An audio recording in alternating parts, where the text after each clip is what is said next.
Welcome to the JWK show. We talk about what's happening in the crypto space, and we keep things short and concise. A new world reserve currency is coming, and the question is, guys, what will that currency be? Will it be XLM, XRP, maybe still the US dollar, ruble, yuan, or maybe something else? And we had this from Jim Rickards back in August 8th of 2023, and he says, if you want to get out of the dollar as a reserve currency, the only good alternative is gold. The U.S. Treasury has weaponized the dollar, frozen the reserves of the Central Bank of Russia, and other countries are looking around saying, hey, what if they don't like what I did? What if they don't like one of my policies? Are they going to freeze my reserves? There, if you say, I want to get out of the dollar as a reserve currency, the only really good alternative is gold. Well, that was a long way to let me know. Right, and this is why we have central banks stockpiling up on gold. We have the gold standard coming back, and we have gold making a new all-time high as well. That I need to learn more about how the U.S. dollar works, but at the end of the day, the strength of our dollar lies here in our country, and hopefully our government understands that, and we quit attacking it in the ways we have. Jim Rickards, thank you very much for joining us. Inflation is going rampant, $34 trillion in debt. This is why we have the gold standard coming back. Now we have BRICS making their own digital currencies, and these currencies will be based off of baskets of currencies and basket of commodities. Let's take a look at this video. First of all, he's saying it's going to be a currency that will be digital, that will be traded outside the SWIFT system, and it will be a basket of commodities on one end and a basket of local currencies on the other end. So that's what it is, right? But here's the important part that I want people to understand, okay? And it's the most important part of everything. And he says this, the second part of the equation is price. For the moment, price is determined by Western speculation. We produce these commodities, we consume them, but we do not have our own price mechanism, which will balance supply and demand. We will have digital currencies, stable coins that are actually backed by an asset, backed by something, unlike fiat. Now we have the diagram of all of the digital assets. We have Ripple, Stellar, XDC, Algorand, and IOTA, and all of these entities are involved. We have the World Bank, ISO 2022, BIS, WEF, and the IMF. On August 8th of 2019, we have Michelle Bond saying that the FCA, Financial Conduct Authority, says XRP has attributes of both a utility token and an exchange token. The Financial Conduct Authority, that's exactly what they did. In fact, when I was just saying about the definition of digital asset and then the three tokens, that's exactly what the FCA just did in revised guidance.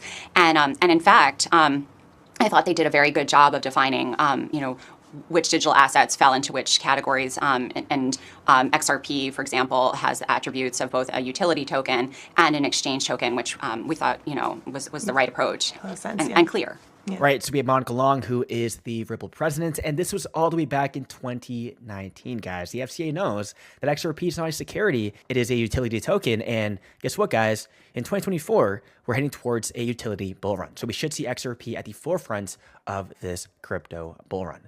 Now we had the mention of a FedCoin as well from R3 using XRP. We have FedCoin, a central bank issued cryptocurrency. And in the same report, guys, we had the mention of the central banks using a FedCoin and also XRP as well. So central banks will both use XRP and a digital currency such as FedCoin.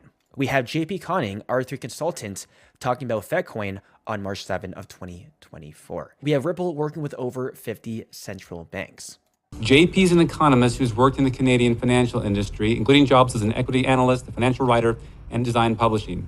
JP also consults for a blockchain company, R3, and runs a finance and economic charting business at financialgraphchart.com. JP also runs a blog called Moneyness, and this is JP's place that many of us go to visit to get the institutional and historical details on central banks and money. JP is a purveyor of all things monetary and monetary history, and today he joins us to talk about some of these facts. Now let's move on to some other, you've talked a lot about Bitcoin and blockchain technology. Touch on those quickly, and then what I really want you to do is to focus in on the FedCoin instead of Bitcoin, and tell us what it is and the hope and prospects for it. So Bitcoin was more of an exercise in trying to figure out how to make a stable Bitcoin. A lot of us were really excited by Bitcoin and found it really interesting when it first came out, and we've been following it. The huge problem with Bitcoin is it's incredibly volatile. So FedCoin is an attempt to, how would we make stable value cryptocurrency? And there are a couple ways to do it, but probably the best way to do it is to have a central bank. So that would involve altering one of the basic rules of Bitcoin, which is that it has a deterministic money supply. The money supply has been set ahead of time in stone by the Bitcoin protocol. It will hit 21 million, I think, in 2140, 2141 or something, and there's nothing that can change. And that explains to a large part why it's so volatile. The idea behind FedCoin is to remove this deterministic money supply and put the money supply in control of the central bank. And that way, you'd have a stable cryptocurrency. Basically, and this is David Aldenroty has described it quite well. You would think that FedCoin is another denomination of bank, and the Fed would be able to create as many FedCoins as it needed, or destroy as many FedCoins as it needed, in order to keep that denomination anchored to all the other existing denominations that separate. For instance, one FedCoin to one U.S. banknote. So, are the prospects for it looking good or not? Well, I would say you definitely have, over the last year or two, you've had a lot of central banks talking about implementing some form of central bank digital currency. Now, that's quite wide. That term is defined quite widely. It could be a FedCoin. It could just be, like what we were talking earlier, an open bank that's the Bank of England. Right? It could be something as innocuous as that. So, is it getting some sort of, I think it's, when we, like, I first wrote about it in 2013 or 14, and David Aldenroty brought it up in 2015, and since then it's like, definitely a lot of people are talking about it. Whether it's actually going to happen is, that's so far in the future. We'll have to see. Central banks, a lot of central banks, especially the Bank of England, has initiated sort of a research project around investigating this idea, and it's probably something that we're not going to really know more about for many years.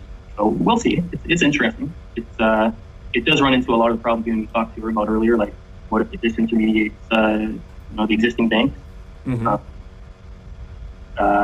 What if it's so good that it creates by accident the full reserve banking system where there just is no bank, there are no banks anymore.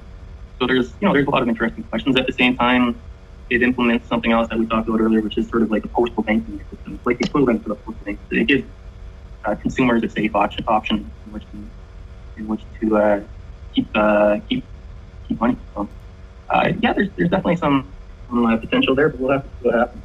And lastly, we have the Central Bank of the Philippines wholesale CBDC pilots being completed this year. No more tests, no more experiments. We should see a ton of CBDCs going live this year in 2024. That's it for the video. Hope you guys enjoyed, and I'll see you guys in the next one.